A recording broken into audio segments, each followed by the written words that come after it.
In the coming days, we mark the 2-year anniversary of the massacre at Virginia Tech. There were so many promises afterward to clean up the guns.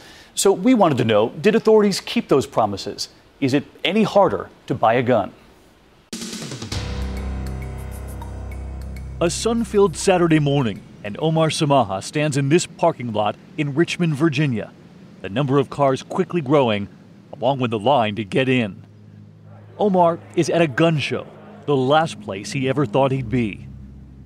2 years ago, his sister Rima was shot and killed by a gunman, one of 32 victims at Virginia Tech. Right after the massacre, authorities, including Virginia's own governor, urged lawmakers to close what's called the gun show loophole, where customers can buy guns from private sellers, no background check, no questions asked, and no record of where those guns go next.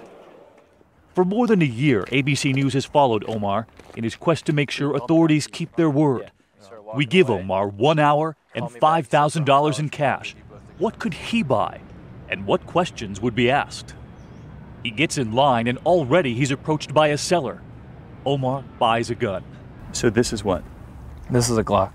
So you bought this before you even got in the show? Yeah, he was just sitting right outside the door. Went up to him, how much you want for it? $450. Here's the cash. Thanks. See you later. That was it. It was a purchase that sent chills. A Glock handgun, the same kind of gun used to kill his sister Rima at Virginia Tech. This is the kind of weapon right here. And they didn't ask you anything about criminal background? Nothing. He didn't even really say a word to me. He just took the money and that was it.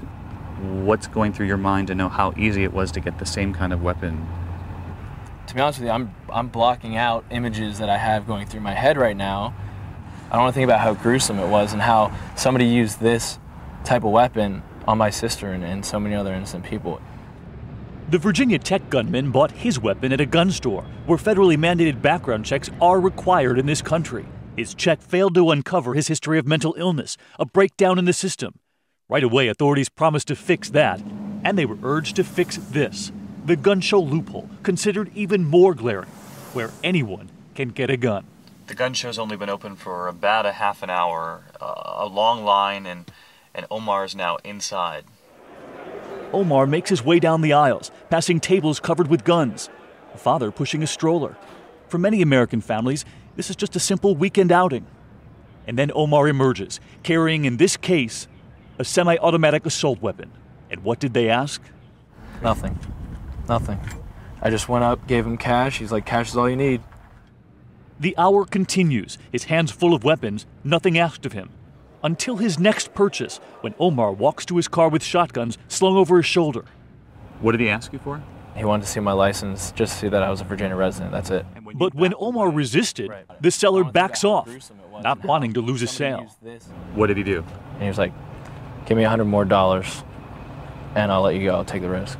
And you got the gun? I got 2 guns for $600 without any identification shown. And then one final trip inside. 3 more guns, including an M16 lookalike. We gave you about an hour. Yeah. And you've got a trunk load. Got a trunk load. We could have had a lot more. I mean, I could sell these to someone right now if I wanted to. In fact, he was given the chance. In the middle of our conversation, this man approaches Omar, thinking Omar is a seller, with all those newly bought guns right in his trunk. You had 22s? 22s? No. No 22s. No.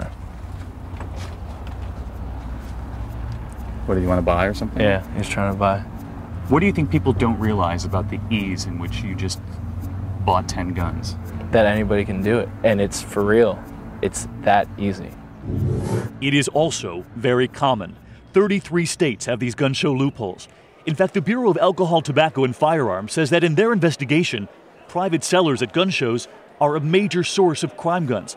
But the exact numbers are hard to come by because they again point out there is no record of where these guns go once they're bought.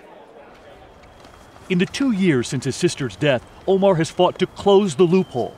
It's come up twice now before Virginia lawmakers, and twice they have voted against closing it. Among them, the lawmaker whose own district includes Virginia Tech. So we called the state senator.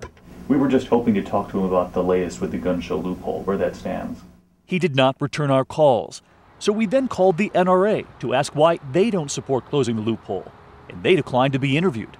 when the legislature said no to closing that loophole? It really made me wonder what kind of people we have making our laws. Because there is still no law to prevent this. Incredible. You can't even hold on to all that you got in an hour's time. Right. I got more than I could even hold. And watching it all at that gun show, former ATF agent Jerry Nunziato. These sellers did what they're legally able to do. Exactly. There's nothing illegal about their transactions. They don't have to ask about a criminal check? Nothing. And nothing Omar did was wrong. He bought a gun off a guy. No questions asked. Now nearly 2 years without Rima, what keeps Omar going are the last images he has of his sister, dancing on that stage at Virginia Tech, the day before she was killed. I think I'm doing something she would do. Why are our legislators allowing felons to buy guns? I think that she'd be proud of me and she would tell me to keep going. And I just wish I could just, see her dance again. And I would take her home with me if I could.